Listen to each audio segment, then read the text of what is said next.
Good afternoon, everyone. Hope everyone is enjoying the second day of F8. I am Vijay Natarajan. I'm a product manager in the development platform team at Facebook. So our team focuses on developers.facebook.com, the site where you come in and register yourself as a developer, create the app, and get through to app review, the entire experience, as well as the backend infrastructure on Graph API and developer tools such as SDK. So at this session, I am really privileged to be representing the team's work in front of you on two important topics. First, the app review process update. This is a journey that many of you, or most of you, are gone through with us over the past year, and we want to give you an update of that. Second, we want to share the recent enhancements that we have made, both on the front-end developer experiences, as well as the back-end infrastructure updates, as well as, more importantly, I'm excited to share the F8 launches that we have made over the past 2 days. OK, let's take a look at app review first. As most of you are aware, in last F8, Mark announced that we are open for business with the developer platform, and app review is open. We made several changes to make that happen. One, we added business verification, introduced contract signing, changed some of the permission model that you get when you create an app. We also worked with all of you in enrolling the existing apps to review it against a new set of criteria for the platform. Along the way, based on feedback that you gave us, we improved the experience, many of which we'll talk about in a minute, and to make the process more transparent, more easy for you. With all of these changes and over the past year that we have made in working with you, I'm really happy to share today that app review for all existing apps have been submitted and reviewed. And if you have not heard already, you should be hearing back from our teams soon. For new apps that you submit based on a new app review permissioning model, as well as the process and tooling update that we have given, you can expect to now hear back within 2 to 3 business days that we used to have prior to last F8 across all stages of app review, be it permission review by our developer operations team or verifications or contract signing. So thank you very much for working with us on this journey for the past year in making this experience super smooth and efficient. We are not done. We made a lot of improvements based on the feedback, but this is an area that we'll continue to invest going forward. Now let's switch gears and look at the investment areas across both the front-end experiences as well as the back-end infra APIs and SDKs that I just talked about. We look at this across 4 critical areas. One, the actual app creation process itself. Depending on how familiar you are with the platform, this is a very critical step whereby you come in, register for a new developer account, and create an app. So it's important for us to make sure that it's as easy and simple as possible. 2, as you go through the developer experiences, build the app, test it, integrate it, and actually submit for app review. As I was mentioning earlier, we want that to be as smooth as possible, giving you full transparency of both the process as well as from a tooling standpoint. Third, we send out across the Facebook family of apps, all the products, a lot of notifications specific to your app, as well as we have other channels in terms of the blogs that we put out, as well as the individual communications that you receive over email and so forth. We are going to improve that experience, and we'll talk about a few of the launches that we announced earlier today. Last but not the least, it all comes together when your app is pushed into live mode and runs on the platform. The Graph API, the Marketing API, the Pages API, all the infrastructure components that you choose for your application, the API endpoints that you call, as well as the web, mobile, and the business SDKs that you use to build your app, we are continuing to invest in that, and we'll just touch upon that in a second in terms of what the new improvements are. First, let's look at app creation. As I mentioned, this is the first critical step, and our platform continues to grow. The number of products continue to grow. The API endpoints continue to grow. The permissions continue to grow. We now want to take an approach of, instead of having you create an app, an empty container, and add those permissions and products, where you would need to refer to our documentation, be familiar with the platform, we want to take on more a scenario-based approach. We present you with the top scenarios that developers come to our platform for, package them into the actual solutions that you would need. We just got started with Facebook Login, Pages API, and Marketing API last half, and we'll continue to invest and add more scenarios.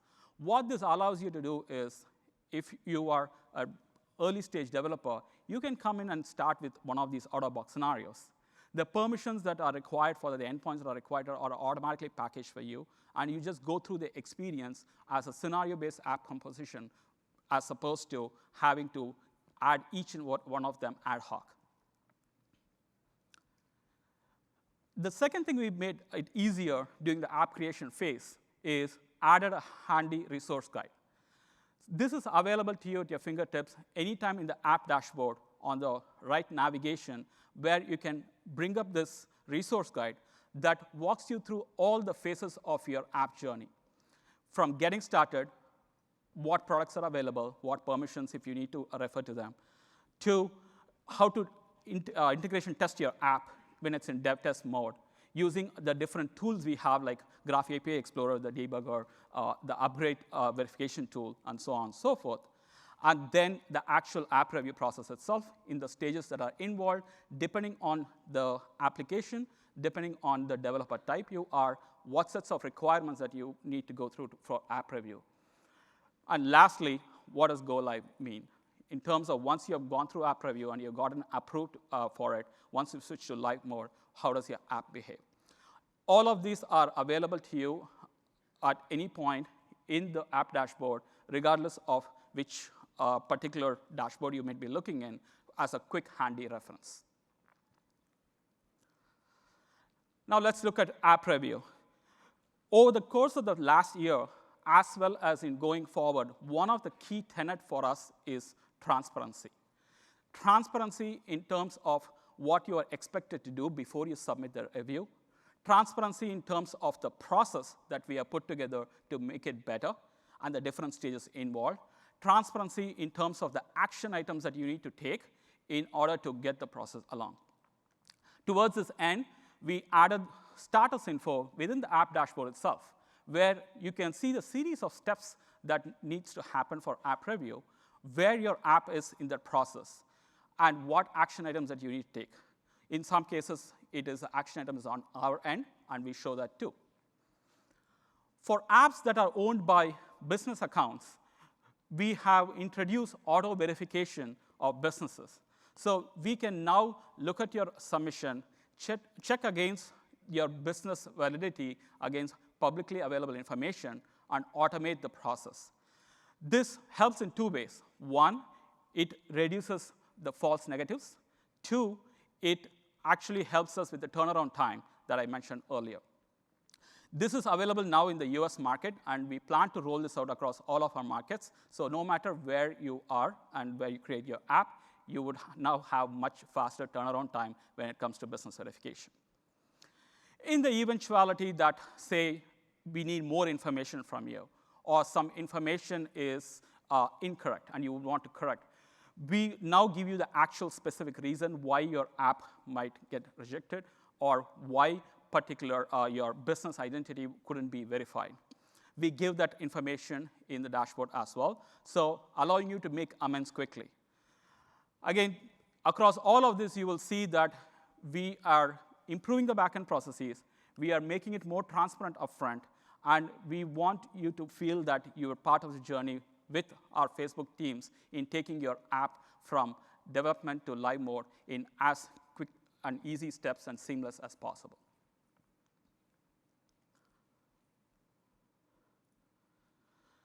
One of the common feedback that we hear is we have 2 entry points today, or more, depending on the products that you compose for your app. One is the central app review entry point, where you could go and submit an app for review. In other cases where you're adding a product, you have those app review entry points under products. We heard from many of you that that is problematic because you have a single app that has all of these multiple products, but you had to basically submit them independently, track the progress, follow through on any pending actions, which adds to your overhead. So more and more, we are going to now bring more of the products into the main app review, and that will be true going forward as well. So Instagram and Marketing API going forward will be available from the main app review tab, and you can submit this along with your other products. Switching to a next critical investment area is communication. We are just getting started here. So this is our area that is near and dear to us, where we send a lot of notifications, as I mentioned, across the different product teams. And we heard from you that they tend to be fragmented, and you would have to go to different channels to get the most latest notification, and you would also need to look through for different app in the individual app alert inbox.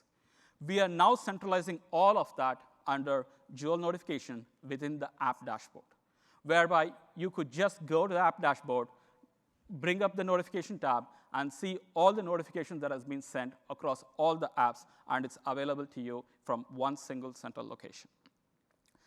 If your app has been connected to a business account in Business Manager, we also send these notifications under the new apps grouping tab under Business Manager. Both of these we launched earlier today, and as I mentioned, we would see more and more of such simplification where you can go to one central location to get all the notifications that we send, communications we send, within the app dashboard or the right surface area, depending on the ownership of the app.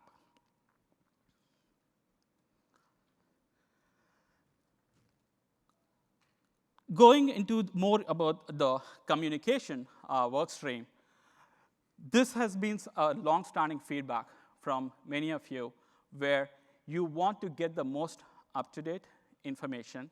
You want to get relevant information based on where you are in your development journey and have a single authoritative source to be able to give you the actual details of how a platform works, how an API endpoint works, et cetera. We have our documentation pages, but there's nothing like asking a question and have another human being actually answer the question. And if it is a peer from your own community, even better. So that's what Developer Community Forum is, which we launched yesterday, where you could go and ask questions, and you can expect someone from Facebook or your own community member actually answer those questions. You could be upvoted, and you have all of the standard community forum features that you can expect.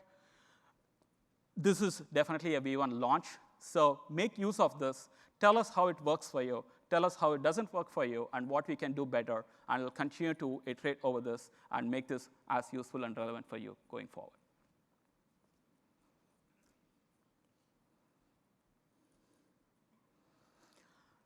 Now let's look into the platforms and tools area.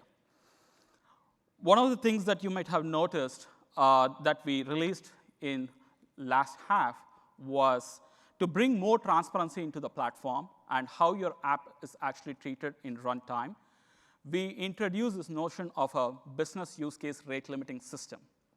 What this means is, depending on the product that you use and the business use case that you're leveraging the product for, we actually show you how the rate limiting works, have an app dashboard experience that shows what percentage of the rate limit your app has been using in real time, so that you can now make changes to the app, request for more rate limit, whatever the case may be. That gives you more real-time input into how you want to make the changes to your app. You could do this through your different stages of your app to make sure that your end users get the most optimal performance out of the application that you're releasing. Based on feedback, we have now extended the business use case rate limiting system across all of these 4 different products. Each of this now has a custom rate limiting system based on the actual scenario that you are integrating this product for. One thing that's common across for all of these products is you no longer have to share a rate limit at the account level. It is now shared at the business ownership level.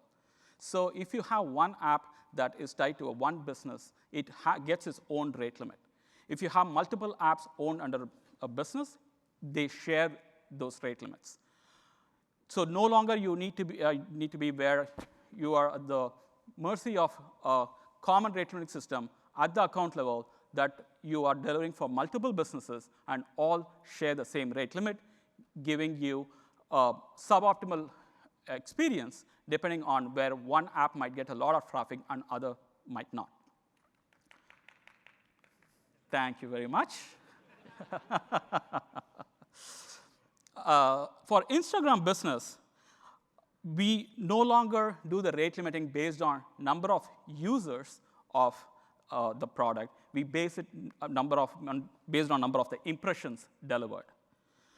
For ads insights, now you get custom rate limiting based on the marketing API access tier that you have requested, be it development tier or standard tier. Now we'll get different sets of rate limits based on actual API call volumes within the tier.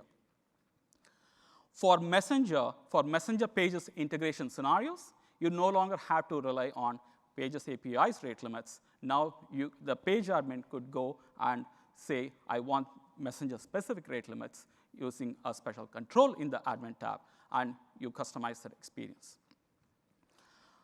All of this is available in a new improved graph, dynamic graph, where you get all of this information at a very granular level, at the usage level, for each endpoint, for each product, giving you full visibility into how your app would behave.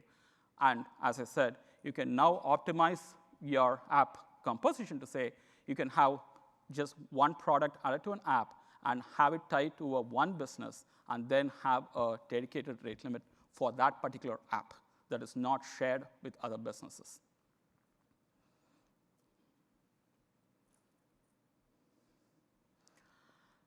Let's talk about now graph APIs and SDKs. So as we do at every F8, we released the next major version update of both Graph API and Marketing API. All of the business use case rate limiting system updates that I mentioned earlier are now available with Graph API v3.3.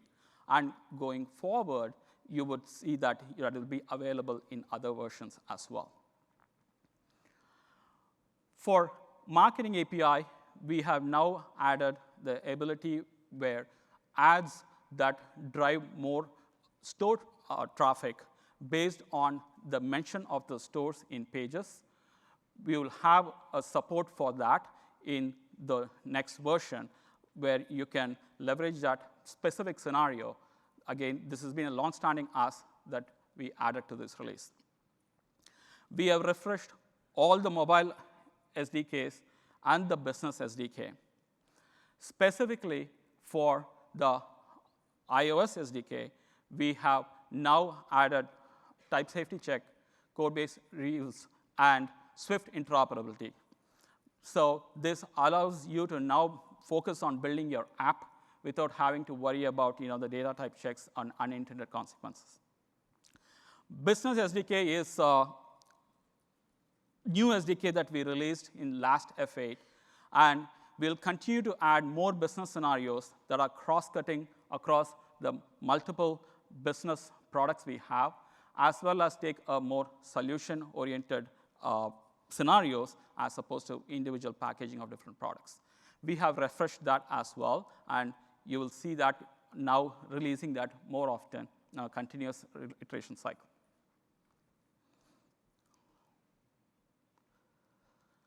That brings me to the end of the talk.